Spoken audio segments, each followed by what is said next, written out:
जी मेरे बच्चे, नाउ हमारा आज का जो टॉपिक है नेक्स्ट, वो है बेटा methods for the removal of permanent hardness. वो मेथड जिससे हम परमानेंट हार्डनेस को क्या करेंगे मेरे बच्चे, रिमूव करेंगे। सो फर्स्ट ऑफ ऑल हमारे माइंड में ये बात क्लियर होनी चाहिए कि permanent hardness is due to calcium sulphate. Mostly हम इसी को इक्वेशन में कंसीडर करते हैं, या फिर मैग्नीशियम सल्फेट से, ऐसे क्लोराइड्स की वजह से भी होती है, लेकिन ये मोस्ट ऑफ द केसेस में यही इक्वेशंस आ रही होती हैं। इन्हीं से आपने इक्वेशंस को कंप्लीट करना होता है। तो आप याद रखें कि ये कंप्लीट द इक्वेशंस का भी क्वेश्चन आ सकता है। तो कहता है पहला जो मेथड है वो क्या है, by using washing soda. Washing soda का इस्तेमाल कर, वॉशिंग सोडा का फार्मूला बेटा क्या है? अब हार्डनेस किसकी वजह से थी बेटा? अब ये भी सॉलेबल है, ये भी सॉलेबल है। सब वेरी इंपॉर्टेंट, यहां समझने वाली बात है। It's a interesting phase of the chemistry. Salt dissolve होते हैं, split up into their ions. इसका मतलब कैल्शियम सल्फेट भी डिसॉल्व है तो आयंस में स्प्लिट अप हुआ है। सोडियम कार्बोनेट को हमने डिसॉल्व किया, ये भी आयंस में। अब एक सॉल्यूशन में जब एक से more than one positive ion या more than one negative ion आ जाते हैं, then what happen? They exchange their ions. वो क्या करते हैं? अपने आयंस को एक्सचेंज करते हैं।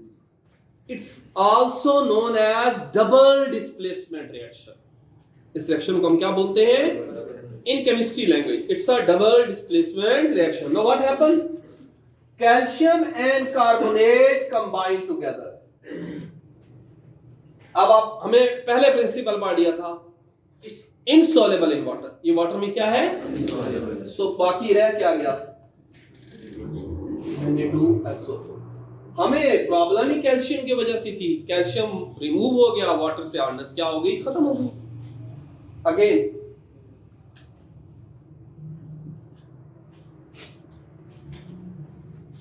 क्या बन जाएगा?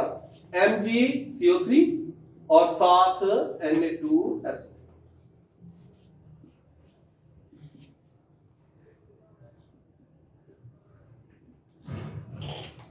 वाटर से हार्डनेस क्या होगी बेटा? खत्म होगी। One of the most universal method for the removal of hardness. मेरी बात गौर से सुनिएगा। One of the most economical and universal method for the removal of hardness, that is ion exchange method. कौन सा मेथड है? ये बात याद रखिएगा मेरे बच्चे कि परमानेंट हार्डनेस वाला जो मेथड है ना, they can also use for the removal of temporary hardness। जो परमानेंट हार्डनेस वाला मेथड है उसको हम टेम्परेरी हार्डनेस के लिए भी यूज कर सकते हैं, बट जो टेम्परेरी वाला है उसको हम परमानेंटली यूज, ये कॉमन सेंस की बात है ना कि अगर कर सकते होते तो फिर हम ये मेथड डिस्कस क्यों करते? क्योंकि वहां हम क्लार्क मेथड अप्लाई किया था, हम उसी से रिमूव कर जाते हैं। लेकिन ion exchange method one of the most economical and universal method है और मोस्टली अप्लाई इसी को किया जाता है इंडस्ट्रियल स्केल पे। अगर हमें पता चल जाए वाटर हार्ड है, क्योंकि वाटर हार्ड है तो ये तो कंफर्म नहीं है ना कि वो बाइकार्बोनेट्स की वजह से है या सल्फेट की वजह से है, तो फिर आयन एक्सचेंज मेथड अप्लाई कर दिया जाता है। आयन एक्सचेंज मेथड में क्या कहता है? हम एक रेजन बनाते हैं और वो रेजन किसकी होती है? वो होती है सोडियम जियोलाइट की। ये नेचुरली भी होती है और आर्टिफिशियली भी बनाई जाती है। हम रेजन बना के उसके अंदर से हार्ड वाटर को पास करते हैं। अब हार्ड वाटर किस वजह से था? लेट्स सपोज वो कैल्शियम सल्फेट की वजह से था। तो क्या होगा? Ion are exchange. Calcium exchange हो जाएगा किससे? सोडियम से। तो फिर रेजन में क्या आ जाएगा? Calcium zeolite. और साथ क्या बन जाएगा? Na2SO4। वाटर से क्या होगी? हार्डनेस रिमूव होगी। इसी तरीके से मेरे बच्चे हार्डनेस सोडियम जियोलाइट जो हमारे पास है,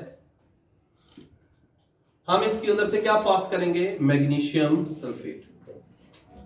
अगेन देखें, आयन आर एक्सचेंज। तो अब क्या बन जाएगा,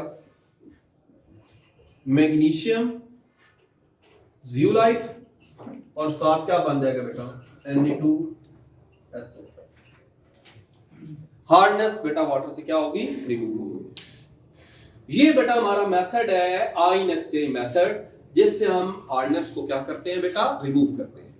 it's equally important also applicable for the removal of temporary hardness. Resin को यूज किया तो कमर्शियली बनाई और बनाने के बाद हार्डनेस तो रिमूव कर दी, और हम कह रहे हैं इकोनॉमिकल मेथड है, तो रेजन तो इस्तेमाल हो रही है, ये तो एक्सपेंसिव हो जाएगा। ये इकोनॉमिकल होना इसकी रीजन ये थी कि हम रेजन जब एक दफा यूज हो जाती है, फुली लोडेड हो जाती है, तो हम इसको क्या करते हैं, इसको रिकवर कर लेते हैं, रिकवरी ऑफ रेजन।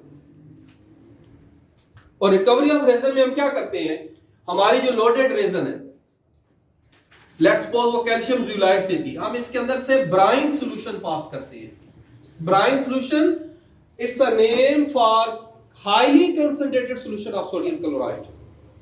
जब हम इसके अंदर से पास करते हैं तो अगेन क्या बन जाता है, सोडियम जियोलाइट, और साथ बेटा क्या बन जाता है, कैल्शियम सल्फेट बन जाता है। यूं दोबारा रेजन आपकी क्या हो चुकी है, रेडी हो चुकी है for removal of hardness. Okay हो गया मेरे बच्चे, होपफुली आपने लेक्चर को एंजॉय किया होगा। अल्लाह हाफिज़।